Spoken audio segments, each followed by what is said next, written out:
Hello, my name is Ronald Kim.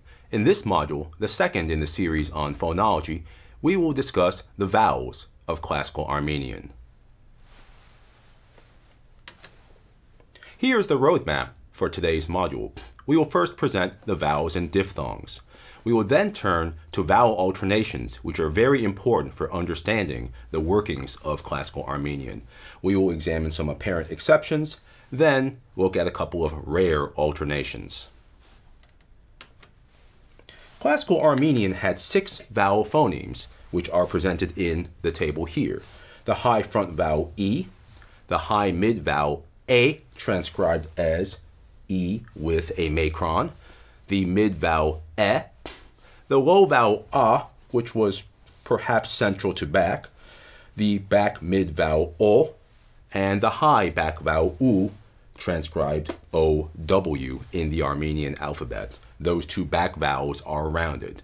So a typical inventory of E, A, E, A, O, U. Note once again the contrast between the 2 front mid vowels, high mid A and mid E. There was also a vowel schwa, which we will discuss in the next module on syllable structure. Classical Armenian also had the following diphthongs. The following diphthong, ia, transcribed ea, and 5 rising diphthongs, I and oi, and au, eu, iu. There are also rare instances of triphthongs, transcribed ei and ei, although their exact phonetic realization is not completely certain. For example, hyai, Jew, or miain, alone. Let's now turn to vowel alternations, which play such an important role in Classical Armenian phonology. A well-known feature of Classical Armenian is the alternation of vowels in final and non-final syllables. Final E alternates with non-final 0. Final U also alternates with final 0. So that's these 2 first lines here. The vowel A in final syllables alternates with non-final E. The diphthong oi alternates with non-final U, spelled O-W.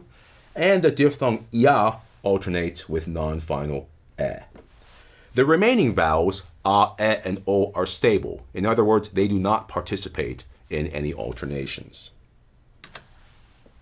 These alternations are fully productive and represented by dozens, if not hundreds, of examples each. Here are just a couple of the places where we find these alternations.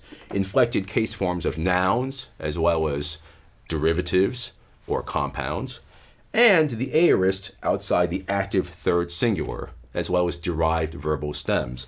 Why the aorist outside the active third singular? Well, as we will see in the module on verbal morphology, the active third singular ending is 0, but all of the other person number endings do contain a syllable. So there is a contrast between final and non-final position. Let's look at some examples. Here are examples involving E. Those are in blue up here. And in red, down here, we have examples involving U. To the noun sirt, heart, we have genitive singular serti. To amis, month, genitive singular amsoi.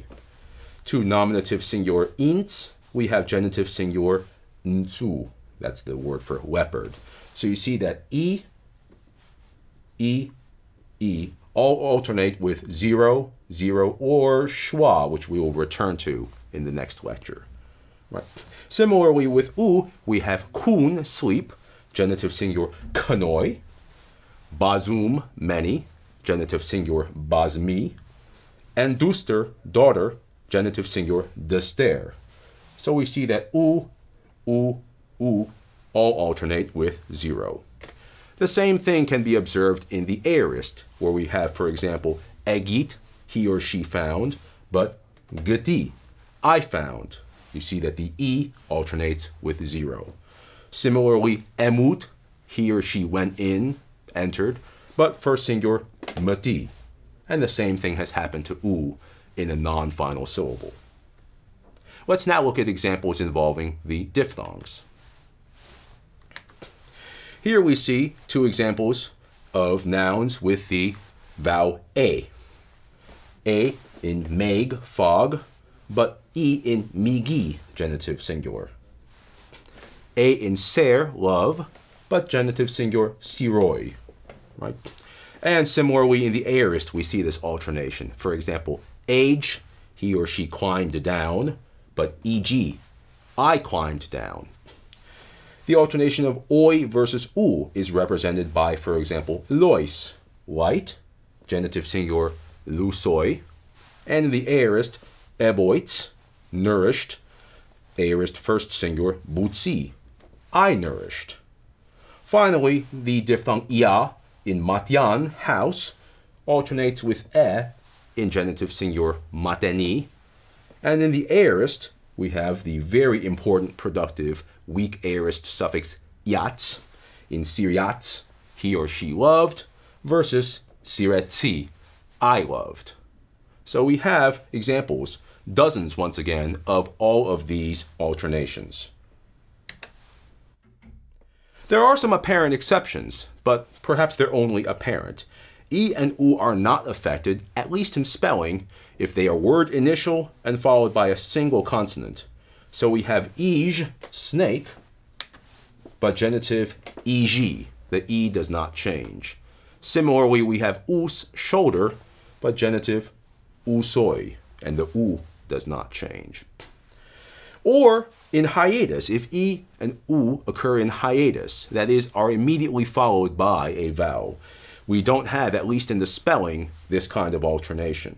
So we have, for example, zi, horse, genitive zioi, and the compound ziawor, literally horse carrier, a horse rider. Zu, egg, genitive zuoi. I stress that that's how it looks in the spelling, because look at the noun for number, tiu, where we do have the genitive tuoi, apparently spelling a schwa in tuoi. So it's possible that a form such as zioi was actually something like zioi with a schwa vowel. Nevertheless, in the spelling, we don't have alternations in these two particular conditioning environments. We do have a couple of rare alternations. Apparent alternations of eu, iu have been a problem of classical Armenian phonology for a long time. According to one recent analysis, they reflect a recent prehistoric change of a to e before w. So in other words, these are really normal alternations of a, that's right there, e with the macron, alternating with e in a non-final syllable.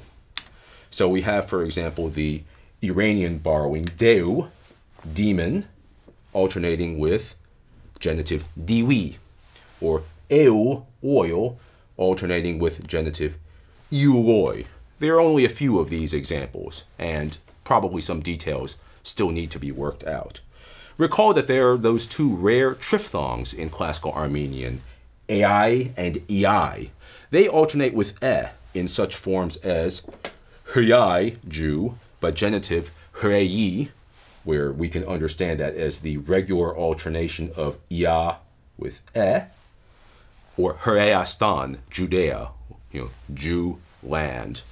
Or miain, alone, but men astan, monastery, alone, standing, alone translation from Greek. Note as a result that 0 in a non-final syllable can be underlyingly either e or u. E in a non-final syllable is underlyingly a, and u in a non-final syllable is underlyingly oi, except in those apparent exceptional cases that we have just seen. So when you see e in a syllable that is not word final, it's not underlyingly e, it's underlyingly a. That's something that takes some getting used to. The vowel e, that is not long a with the macron on top, but e, is different. The majority of e, the great majority, are stable e. They don't alternate. And only a few alternate with the diphthong ia. In practice, when you are reading classical Armenian, the two most important categories are the weak aorist, of which we have just seen an example, and the gerund el ial, which we will discuss further in the module on verbal morphology. In later Armenian, these vowel alternations undergo some changes. As we will see, the merger of a and right, took place in post-classical Armenian, except in initial position. So those two have merged, and that is reflected in the modern Eastern Armenian orthography. Other changes took place as well in the system of vowels and diphthongs. So these three alternations have been obscured in the later language.